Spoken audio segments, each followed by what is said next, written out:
Welcome to the Family Nonsense Podcast, providing personal finance for families.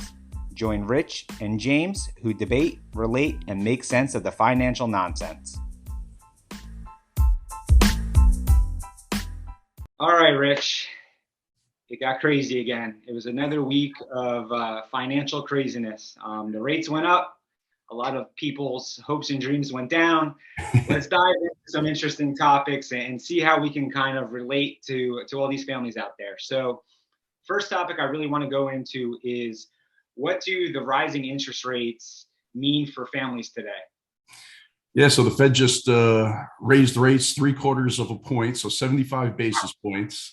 They are talking about doing it again at the next meeting. Inflation is running hot, and that's really the only tool they have right now to combat inflation. So that is their number one priority, and they're going to keep raising rates. And there's a lot of talk that it's going to put us into a recession. So it'll be very interesting to see if at some point, if the economy gets bad enough, that they actually put their foot on the brake and stop raising rates. And nobody really knows how the market is going to react to that one way or the other. So we are in no man's land right now. It is pretty crazy times as far as the stock market goes. You know, we saw a big rebound in the market. The market actually liked when Jerome Powell came out and increased it by 75 basis points. But then the next day, it gave it all back and then some. So it's going to be interesting to see how it plays out over the next few months. But these rising interest rates, they hit us in multiple ways. So like the first way, top of mind, that it affects us in our pockets directly is any variable rate loans. They just went up by 75 basis points. And maybe it's not direct. Some things are direct, like I have a home equity line of credit on my house where they tie it directly to the prime rate, and the prime rate is tied directly to the federal funds rate. So when the Fed raises rates, that increases the federal funds rate, and then the bank, they go by the prime rate and they increase the prime rate directly to the federal funds rate. So my home equity line of credit, it just went up by 3/4 of a point, and it's going to go up more. So like that has been number one on my hit list over the last year, because we all knew that rates were eventually going to start going up. So that was the first thing that I really wanted to pay off as far as having debt out there. Now, I don't carry any credit card debt, but if I did, then that would have been number one, because your credit card rates, they are going up as well. So that's the worst kind of debt. You don't want to be carrying it right now because it's probably already 19%, and now it's going up more. So, the national average on credit cards right now is like 19.99%. Which is highway robbery. So, you definitely want to make sure that that you're taking care of that. But even beyond that, now car loans, the rates on car loans are going up. Mortgage rates, we've seen mortgage rates go from around 3.25% in January to the national average is right around 6% right now. So the cost to buy a home, the payments, they've gone up like 50% just from January, and the prices have not really come down yet. So even though we are starting to see a softening in the housing market, inventory is sitting a little bit longer, there's a little bit more inventory coming, it's not like we're seeing, big price declines. So maybe it's softening a little bit, and it's going to take a little bit of time for it to work through, because there's still a lot of money in the system and there's still very high demand for housing because we're short on supply. So it's crazy. It's tough. I feel very bad for first-time home buyers right now. If you're a first-time home buyer, you're just in a very tough situation. And my best advice is to just kind of wait and see what happens. Maybe rates will start to come down a little bit, but it's just tough. You need to have a big down payment and try to take the burden off that big mortgage payment. But maybe you'll get a little reprieve in the housing prices, but it's just not guaranteed. We don't know if that's definitely going to happen or not. Yeah, I 100% agree. We're in a time where things are just out of control, and we have to find the things that are in our control, and we need to make an impact with those, those types of things that we can control financially. So we can make decisions where, if we haven't bought a house yet, maybe it's not the time. It's okay to not buy a house this Definitely. year or next year. You got to just, check your gut and just know that, it's okay that you have, you're overflowing in your house with baby supplies and toys and stuff like that, and you're growing out of your house or you're living at your parents'. It's okay. You need to be humbled by it and enjoy these times where, there is that type of chaos and you're growing towards a better life. So you don't need to make a decision. So you have the control to make decisions. You have the control to get credit card debt or not to, or to pay it off. So find those areas of control and make an impact with them and fight this crazy times, because I even before there was this types of chaos, I overextended myself and I bought a house that was, way above my means. The reason why I did it is I thought I deserved a house. I didn't at all. Just because I had twin boys, I got married, me and my wife had two decent jobs. I deserved a house. Well, guess what? I didn't deserve all the bullshit that came with the house. I didn't deserve fixing the house. I didn't deserve the taxes. I didn't deserve the challenges of getting laid off and having to scramble to figure out how to pay my mortgage and live with the Joneses and keep up with them. And so just check yourself and just know that things are going to change. Kill the things that you can control and double up on those things. Fix that type of stuff. Delay yourself for a year or two. You'll laugh at it in 10 years, and it will be a learning experience for you and your family moving forward. Yeah, I agree so much with the house thing. I mean, I made the same mistake, and it's funny because the more people you talk to, the more people will admit that they made that mistake too. So maybe we all just make that mistake, and it's hindsight is 2020, and we live through it and we learn. But most people, I don't know if they'll actually just make the same mistake also and live through it and not follow the advice that everybody says, because everybody wants the house. It's like you want the nice house. Yeah. But I did the same thing. I mean, we actually built our house 10 years ago, and we didn't need to put the money into this house that we did, but we felt like, we deserved it and that we work hard. And, I got 3 kids, and it's like, we want to be in a great school district, but it adds stress to your life, right? And the taxes that we pay, we're both in the Northeast. So the property and school taxes, I question every day that I wake up, is it worth it? Me and my wife, we work remotely, we work from home. So it's like, is it worth it that we're paying these kinds of taxes? And it just adds stress, and you don't need to go through life like that. So saving money for a nice big down payment and taking the pressure off a little bit and waiting until you really feel very comfortable that you could afford that house and the monthly payment, and it's not going to be a stress month in and month out. You don't need that stress in your life. It just does not lead to good things. It leads to additional bad decisions. And honestly, it leads to stress in your relationships, with your marriage, with all that stuff. Financial stress, it's the number one cause of divorce, and your housing payment is typically your biggest financial stress. So don't feel the need to rush into anything and make any big moves right now with things the way that they are. I don't think you're going to miss the boat on it. We've had such exploding prices in the housing market. Things have to revert a little bit back to the mean. And even if that means, just slowing down, like we're not going to see 20% growth in the housing market like we've seen over the last couple of years. So even if it just for the next few years goes nowhere or goes down a little bit, it gives you time to build up that down payment. You will find that sellers are going to need to sell. If we go into a recession where people are losing their jobs, you will see softening in the housing market where you might be able to find a deal out there and get into something that you're comfortable with. But yeah, no reason to rush into that purchase right now. Yeah, it's the housing market is a very crowded space, and usually when you see crowds, you should try to avoid crowds. I just paid off my house last week, so I finally did it. Congrats, that's awesome. Yeah, you don't know. It's an unbelievable experience. The one thing is I will say is, I asked my wife, would you do it again? And we said, hell no.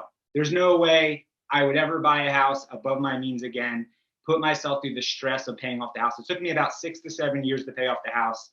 That's a great accomplishment, though. That's amazing. Yeah. It was crazy, but there's a lot of things that I gave up in those 6 to 7 years. I lost a lot of family memories, possible vacations. I lost 6 to 7 years of some intense investing. So there's a lot of things I had to give up. I could have got a smaller house, about half the size, and lived in a different state. I live in New Jersey, so taxes are pretty high in this state. So there's a lot of mistakes I made along the way and I just want to give the advice that you could wait to when the time is ready. I picked the time that was ready in my milestone type of life, but wasn't ready in my financial type of life. So I kind of was a year or two ahead in that. And I wish I lived at home another year or two, or maybe 3, and I saved up more to make my transition just a little less stressful. And I was able to sleep better at night. I did not sleep that good for the past, I'd say the last 5 years. I did not sleep too good, trying to just make myself financially free and just to take off that burden where I'm just able to kind of just walk around the house a little bit, more lighter due to just not having any debt. Yeah. Yeah, that is definitely amazing. I'm in the opposite boat. I take on debt, and it's okay for me. I feel comfortable with it because I try to use that debt to buy assets that kind of generate an income for me. So I'm more on the investment side, but everybody's different, and it really depends on Yeah. what's going to make you sleep better at night and what you're comfortable with. But no matter what, that is a great accomplishment. I always joke, nobody ever went broke paying off debt. So the fact that you're able to pay Yeah. off your mortgage at such a young age, that is a big accomplishment. Yep. Yep. Thanks. I appreciate it. And I guess the next kind of challenge is going to be to invest, especially in this crazy economy that we have. But it's a challenge I'm ready to start taking on now that I don't really have to worry. There's really nowhere else to put extra money. So we'll see what happens. So moving on to another topic. So there's a lot of challenges when it comes to credit card debt, and a lot of families that are living paycheck to paycheck. The first thing they do when there's inflation is when they don't have the money anymore in their budget. The next step is to start using credit cards. A lot of families are spending $6,000 extra a year now, and they're going to start putting that on credit cards. What is your philosophy on using credit card debt right now, especially with the rates increasing? I just want to know your take on that. Yeah, I mean, it's so tough because if you live paycheck to paycheck and you don't have savings in the bank, all of a sudden your cost of living just went up by 20%. I mean, even though they say, the CPI index, the consumer price index is up 8.6%, that's not the real cost of inflation for families. Groceries, gas, buying stuff for your kids, vacations, the inflation on those, it's hitting our pockets much more. I would say my cost of living is probably up 20% from where it was a year ago. So if you're living paycheck to paycheck, how do you deal with that increase? And like you just said, either you're dipping into an emergency fund if you have one, or you have to use credit cards, or you have to cut your living by 20%. Those are really the options. And most people find it very hard to cut your living costs by 20%. So they start to rely on those credit cards, with the hope that maybe they'll be able to earn some more income and do something to kind of offset that a little bit.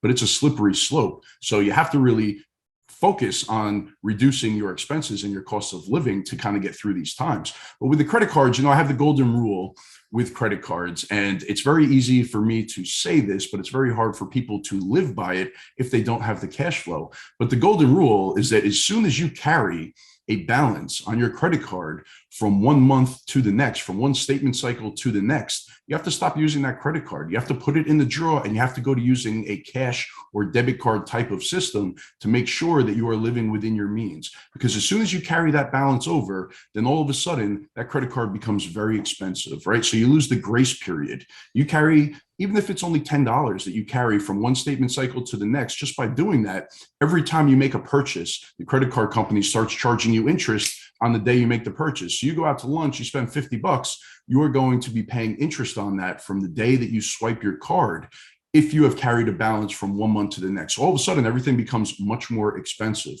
The right way to use a credit card is you pay the statement, you pay the full statement balance off by the due date, and then you have a grace period, right? So I use my credit cards for everything. So let's say that I charge $6,000 a month on my credit cards. $6,000 is my statement balance. As long as I pay that full $6,000 off by the end of the month, then I know I owe no interest on anything. And all of my purchases, I'm getting a grace period. I don't pay any interest on it. I could use it the whole month. I get my next statement. As long as I pay it the full balance off by the due date, then no interest, right? That's the correct way to use a credit card. I like that philosophy. We're at a time in this economy where you could either tear your financial life apart, or you could, make a difference and build generational wealth. It's up for you to decide. If you want to play with credit card interest, if you want to play and you want to go to that casino and you want to lose, go for it. You're going to lose your whole generation. You're going to lose generational wealth. You're going to be locked into a job you hate. You're going to have to work for the man. Do you want to do that? Do you want credit card debt? If so, have fun. Live a good life. Live with the Joneses. I'm choosing not to do that. I am not paying $1 in interest. I'd rather do without than pay interest on anything. Yeah, it's just not happening. If you really need something, figure out a way to hack it. Buy it used, right? Borrow it from somebody. Raise money. Get a second job. Do not pay interest, because it is going to make you lose in life. You could use a credit card if you have willpower. If you don't have willpower, that's okay. Don't use a credit card. It's not happening. Don't let your kid use it in college.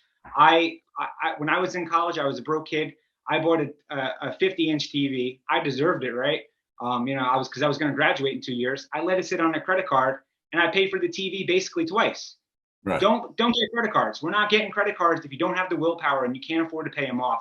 You're not doing it. They're raising interest rates. Rich just said it's 19 to 20%. You know what? 8% is too much for me. That's already just a no-go. We don't do that. Yes, you could use the rewards and stuff like that.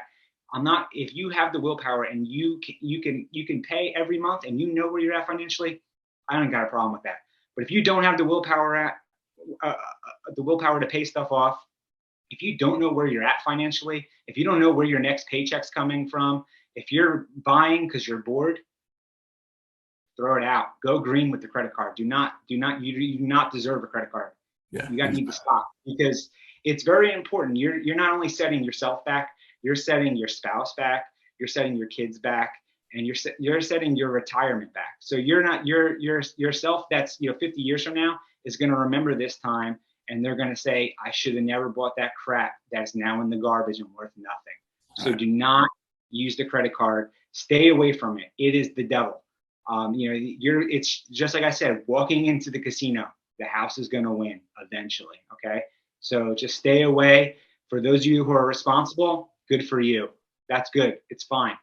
But if you're not responsible and you're paycheck to paycheck, be careful, because they're waiting for you and they're looking to collect that interest payment, and they're going to be there at the first of every month, and they're going to get that 19% on that hoagie that you bought at Wawa. All right. Crack a lunch. Stop using your credit card. but I'm just very passionate about this. I've made mistakes, and I want people to just learn from my passion, and to just know that it's coming from a place of experience. I did some stupid, and don't do stupid like I did stupid. All right. So, I just want to see people just stay away from that. It's okay to buy stuff. It's okay to splurge. Just splurge responsibly. So I just very, very, very passionate about that topic. Moving on to another topic. I know Rich is real passionate about this one. Retirement accounts. What should families do? These rates are rising. The 401ks is very ugly to look at. I'm about to delete the app on my phone right now. I'm sick of refreshing it. I wake up in the morning and I see it in the red, and it just the breakfast don't taste the same. So After I look at it. So what should families do about their current retirement and their future plans for retirement? Yeah, so I have some good news for you throughout all of this, right? So yeah, the markets are terrible. We're down 25% year to date. Our retirement statements look ugly as all hell.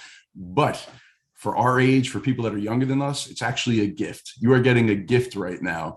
And the gift is that you are able to continue contributing to your retirement accounts, to your 401ks, to your IRAs, and you're getting reduced prices. So this is a great year to contribute to retirement accounts, because everything is basically 25% lower than it was just a year ago. I remember very vividly, 2008, 2009, I was working in the bank. I was married. We were about to have our first kid, but me and my wife, we had stable jobs. We had good jobs. We were making a good income. I didn't have much expenses in my life, right? But the economy was crashing all around us, and there was a lot of uncertainty. But because I had good cash flow and not a lot of debt, I was able to max out my retirement accounts that year. And my wife, who was a teacher, was also able to max out hers. We were able to do it 2008 and 2009. And looking back, that was the best thing we could have ever done. The stock market was down basically 40 to 50%. It was the Great Recession. The sky was falling. It felt like the world was ending. And us being able to max out those retirement accounts, it really laid the foundation for us going forward. And then even 2009, 2010, the market started to come back. We continued maxing out those retirement accounts. And then we had this huge bull market, and all of those shares that we were able to accumulate during those depressed years, that's what really was able to take off for us and build the foundation for us to start accumulating a lot of money in those retirement accounts. So you'll be able to look back on this time and say, wow, those were the years I was able to catch up, that I was able to really, get money in there at these reduced prices. Now, that's not to say that things aren't going to get worse before they get better, because it feels like they are. Even though we're already down 25%, in a typical bear market, it really only goes down around 30 to 35% on average. And we've had like 15 bear markets since World War II. So these things do happen. It's not like the world is coming to an end. The stock market's still going to be there. These companies are still going to be there. But if you invest in a very well diversified portfolio, like a total stock market index fund, and you're not betting on individual names, I do not advocate for that at all. You want to be very well diversified and just participate in the growth of the overall economy. Then you're going to look back and think that this was a great time for me to add to it. So for like 401ks, you could put $20,500 into your 401k this year. IRAs, you could do $6,000 into a Roth IRA or a traditional IRA, depending on your income. So those are great ways for you to save for retirement and get that money in there. So I think that we're going to look back and say this year was a great year. And I think next year also. It might go a few years before markets make new highs again. So we hit new highs in January of this year, and we've basically been going down ever since, fast and furious. So it could be 5 years. I joke around 2002. So I graduated college in 2000. From the day I graduated college in September of 2000, 10 years later, the markets went nowhere, even though we had a lot of roller coaster rides in between there. We had the dot-com boom and bust. We had the Great Recession. But 10 years later, after I graduated, the market was basically where it was on the day I graduated. So that sucks. I called it the lost decade, when I was working in the bank. But it planted the seed, it was okay because I didn't need that money for a very long period of time. So it made no impact in my life. It didn't matter, right? So these are the times. Don't stop contributing to retirement accounts just because we're going through a recession and you're afraid of losing money, because over the long term, you're going to be happy that you did so. Yeah, you cannot stop investing. If anything, you should be investing more. If you think about it, like the S&P 500, these are great companies that you're investing in. They're not going anywhere. People are not going to stop using Apple. People are not going to stop using Google. They're not going to stop driving these nice these cars from these nice companies. These companies are going nowhere. So you're investing into companies that are going to be around. They were around before the depression or whatever, the recession, and they're now going to be there after. It's just products that we have to use. It's companies that we have to use. It's tales old as time. So keep investing into these companies, especially like the S&P 500. If a couple of them tank, you're going to get, they're going to be backed up by other companies. So it's still safe to invest. Another thing is every year, there's always some type of thing that kind of scares people off, right? So right now the economy is kind of in a slump. We're listening to too much news, too many social media platforms. We're kind of feeling a little sluggish. We're starting to feel just a little deflated, right? But one thing is the midterms are coming soon. We're going to start seeing fresh faces, fresh opinions. We're going to feel better again. We're going to start to feel like there's hope, whether we're voting on somebody yet or not. But there's going to be just a little bit more momentum that's going to be happening. And that's going to make an impact in the stock market too, because we're going to see a light at the end of the tunnel. There's going to be starting to hear about solutions and some more innovative ideas. There's nothing to really report on yet about that, but that is definitely going to happen. It happens every year. We get excited again. We give hope about America again. And just remember, our country, our economy is having a losing season. All right.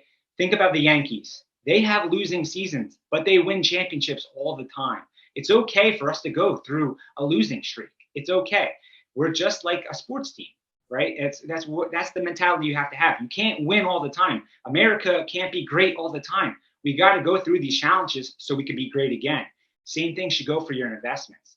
Don't worry about a losing season. It's about the championships you're going to win when you retire. All right. So just think of that type of mentality, and it's going to help you build that momentum and get over this time where it's so scared to invest.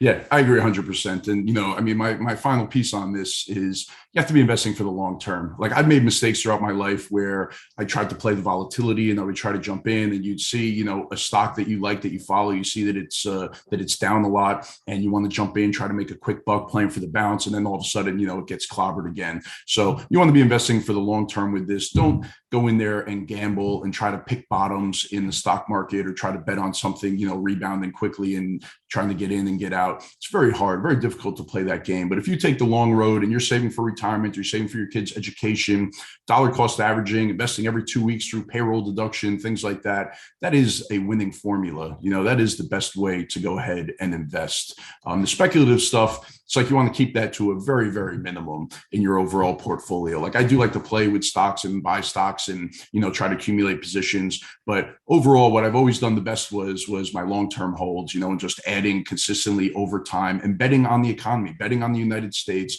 that we're going to continue to be out in the forefront and innovate, and that we're going to continue to grow, even though it feels like everything is falling apart right now.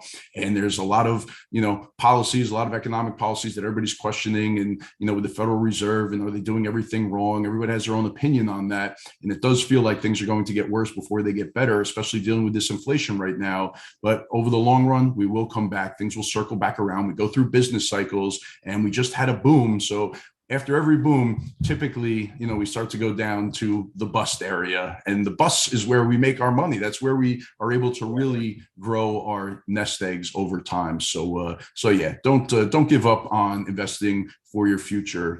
These next few years are going to be a great time for you to be doing that. That was great insight, Rich. That about wraps it up. That's enough financial nonsense for me. But it's been great. We hope that you appreciate the insight that we have on today's, kind of craziness. So if you like the show, please like us on the social media platforms. Follow us, subscribe, do whatever you can to support, and we'll keep pumping out new content. If you have any questions, just feel free to leave comments wherever you watch the show. And just thanks for taking the time to watch us. All right, man. Good seeing you. Enjoy the weekend. Happy Father's Day this weekend. Yes. Happy Father's Day as well. Yes. Take care. All right. Be good. Take care. Bye-bye.